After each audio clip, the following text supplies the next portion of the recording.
Tasha K just revealed some information about the Breakfast Club that exposes them and doesn't make them look good. And the worst part about it, she says she got the information from people who work for them. We'll get back to the video shortly, but I wanted to let you guys know this video is being sponsored by Kalshi. Kalshi is an app where you can make money predicting current events. I put money on what the weather is gonna be every day on Kalshi. I check the weather app when I wake up. And really all I do is I look at what the highest temperature is gonna be for the day. Then I go on Kalshi and place a prediction on what I think the highest temperature is gonna be for the day. I'll say probably 7 out of 10 times my weather prediction hits. Sometimes it doesn't hit. But if you wanna get paid by predicting weather on a daily basis, you can do so on Kalshi by clicking the link in my description and downloading the app and using code FLACO to get $10 on your first deposit. Moving on, who's next, Jasmine? Who's next? I hope y'all enjoy yourselves in the comments. I better be seeing them wine glasses thick in the chat. And remember, moderators, no blocking, okay? We got an update on the Breakfast Club.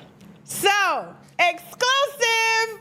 I don't like laughing on nobody's downfall, but laugh at mine when they be thinking I'm falling. I keep on falling.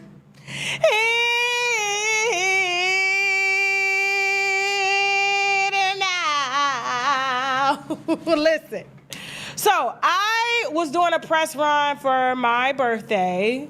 We have PR now that's part of the team, and their job is when we do events and tours to book press for the winos. So we can let the winos know in each city that we're there. And so you guys saw me all over DC, the DMV, going from radio station to radio station. We did some podcasts. We even did Atlanta. And so I happened to go down to the iHeart headquarters. And, you know, you see the Breakfast Club pictures like everywhere. It's like, really? I said, iHeart got some money. Whoever invited Tasha K to the iHeart Studios, we appreciate you. We love you because we love Tasha K and we love this content, but you getting fired, right? This is probably your last day on the job, all right? Whoever okayed this. Charlamagne the God and Tasha K has been beefing for I don't know how long now, ever since Tasha K interviewed the lady that accused Charlamagne the God of doing some nasty things. Charlamagne the God got $200 million from iHeartMedia, according to him and his peoples. If a company gives anybody $200 million, that comes with a little bit of pull and sway and executive power. Best believe Charlamagne the God is going headhunting to figure out who brought Tasha K into his building. Look at this. Y'all got money down here. Y'all rich. Yeah, y'all rich. So I'm getting ready to do my interview, and, you know, they had all the iHeart employees in there, and they looked over at me, and they said, Tasha. And I said, huh? They said, how you know about that Breakfast Club deal? I said, what you talking about? They said, you been on point.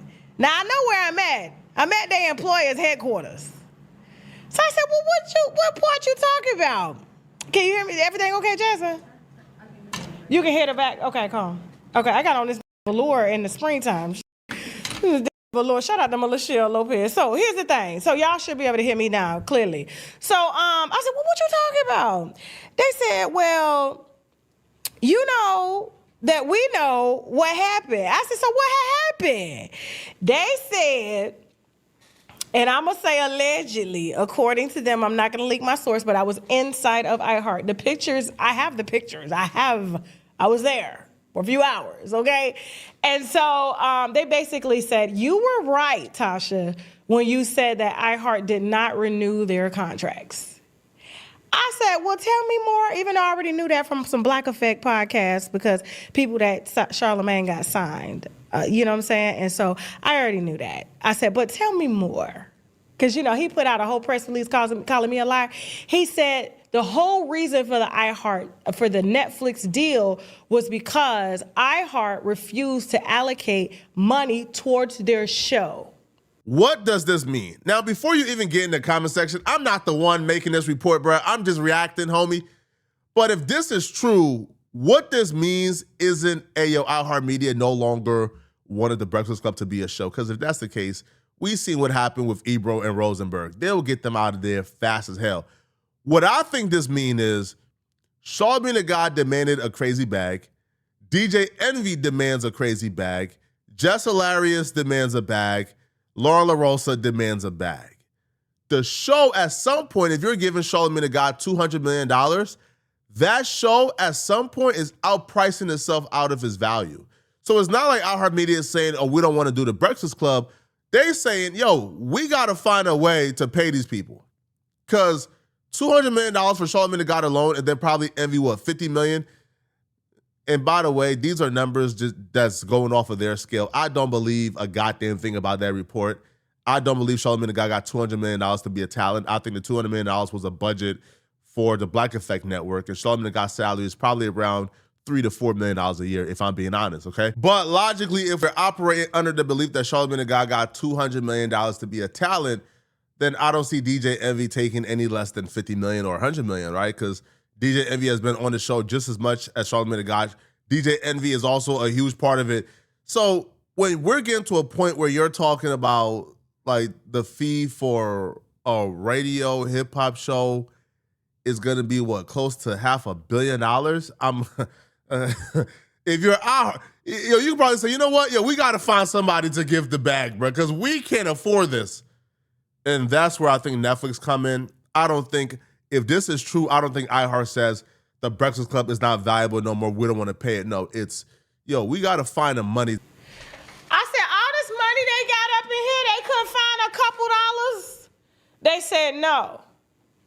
So this whole bid that they did with Netflix, and when you go to Netflix, you got to search for them. You got to go down like this. You got to type it in. By the time you get there, you uninterested. You done found something else you want to watch. You know what I'm saying? They behind all other podcasts. Like I said, it was only 5 podcasts that went from iHeart to Netflix as a part of their all-inclusive deal, which means they don't even have say-so. And I know this for a fact. They don't even have say-so on the guests that sit on their platform. Before, they could gatekeep and say, oh, you get to sit with me, I get to sit with you. They have to get written permission from Netflix to invite anybody to their show right now. Whereas before, they could say, hey, come sit down. And that's why you didn't see a lot of people that you probably wanted to see on that platform. A, they didn't want to talk to them, and they didn't want them like that. Or 2, they was gatekeeping because at the time, they had the hottest platform out here. Right? Ooh. That's the most interesting part about all of this. If that is true, if the Breakfast Club and this Netflix deal was not just a licensing deal, and Netflix is now running the show, and they sold over the show to where Netflix is now telling them, hey, bro, you got to submit who you're bringing on the show so we can co-sign. Oh, no. This betrayal to the culture is probably the greatest betrayal in the history of Earth. The only thing that comes close to this is E2 Brutus. Because Caesar ain't see it coming, just like we ain't see it coming. The Breakfast Club is supposed to be a cultural artifact. We're supposed to put them in a museum one day. Because for all the criticism we have of the Breakfast Club and them selling out and them not holding it down, there was a period of time where they held it down. Now, we not going to take away from them bringing on Greg Dickory. Right? Dr. Sabi Children. They brought on Dr. Umar Johnson. They brought on RZA. They brought on people from the Nation of Islam. They held it down for the culture now. We not going to pretend like they wasn't on code for a long time. But if you sell that, that's a little different now, bruh. If y'all had the power and the control to bring on people to control our narratives and represent us properly, but you guys sold that over, and now Netflix, who is indebted to their corporate interest, if you guys sold that ability, that control, that power back to the infrastructure, that's selling out at levels I didn't even know was possible, man.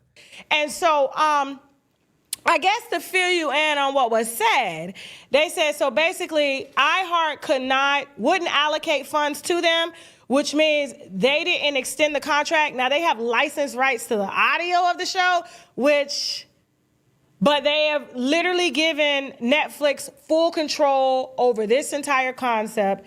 They don't even have control over their concept because we told you last week, 2 weeks ago, that Jess Hilarious doesn't even have the IP rights to her Just With The Mess. The thing that got her on. She can't even post that on her Instagram without their permission. She just signed over her little rights per Charlamagne because iHeart, from what I'm being told, by iHeart executives, that they didn't want to pay him. And so in order to appease him, they said, well, Netflix approached us, you can go over here. And that's why at the end of every video that they got, At the end of every video, they be like, go to Netflix. You watch Netflix. You always on Netflix. Download Netflix now. Go and watch The Breakfast Club. And it's usually some white woman that got sent down with glasses on that's speaking on flowers and shit that y'all don't know nothing about. But it's The Breakfast Club, remember? Maybe they're going to have the Chick-fil-A owner up on there next time, you know, to kind of go away with the brand. But they don't have no rights. And so next time y'all want to try to come for my brand, you can't say nothing now because Netflix don't even allow y'all to comment unless they tell y'all to comment. So they can't say nothing. Jasmine, ain't no clap back in that Tasha K. Ain't no more calling me no crackhead. Sweaty here, but crackhead. Ain't no more calling that. You can't even call your own show Just Hilarious. You can't even say Just with the Mess without written permission from your bosses that have no experience in the podcast industry at all, okay? And I'm gonna have to go change this dress. This velour is too hot. I'm not employed by the Breakfast Club. I'm not their lawyer. I was not there, so I can't confirm if this is 100% true or not. But what I can say is, if this is true, we got to have a serious conversation about the legacy of Charlamagne Tha God, DJ Envy, and the Breakfast Club. Just Hilarious and Lauren LaRosa just got there, so we put the blame at the feet of DJ Envy and Charlamagne Tha God. If this is true, I say if this is true, because maybe those employees, right, like they having secondhand information, right? Now, I do believe employees told Tasha this, but maybe those employees have secondhand information. But if this is true, we have to have a serious conversation about the legacy. Because, Charlamagne Tha God and DJ Envy and the Breakfast Club has gotten it wrong at some point. But I don't think with good conscience and good faith, we could say the Breakfast Club has ever done anything to go against the culture. They have done a pretty good job being in the position they've been in to service the culture for the last 10 years, and they have done so.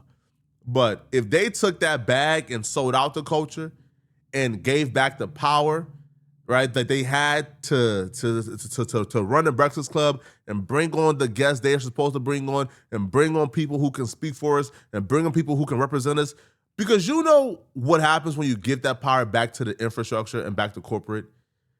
They will say, yeah, we don't want no Umar Johnson on. He be talking about, dumb folks. We don't want a Rizla Islam on. We don't want this person on. We don't want these people on. We just don't. I'm sorry. Because these people go against our corporate interests. These people, right, is spitting that talk that's going to wake up that community, and we don't want that community to be woken up. That's why it's very dangerous when you do this. Now, there's always come a point in time in a revolutionary's life where you got to take the bag. But most revolutionaries take the bag in an ethical manner. They take the bag in, like, they still selling out, but they take the sellout in a way where you can't really call it no sellout. You just got to say, But, man, this is crazy, man. Listen, y'all let me know in the comment section, what do you guys think about this? And if you're still watching this video and you want to watch another good video, then click on this video here somewhere on my screen, somewhere here, or here somewhere on my screen. Find out how Patrick Beverley just exposed and revealed his white co-host just stole his show from under him and betrayed him. Click on this video right here to find out how it happened. And if you enjoyed my content, please like this video and then send a hype to the video after you like it. You'll get a notification to send a hype. A hype is the best way to support my channel and push my videos in the algorithm. So please like the video and send me a hype. I'm going to see you guys in this next video. I'm out of here, folks. Peace.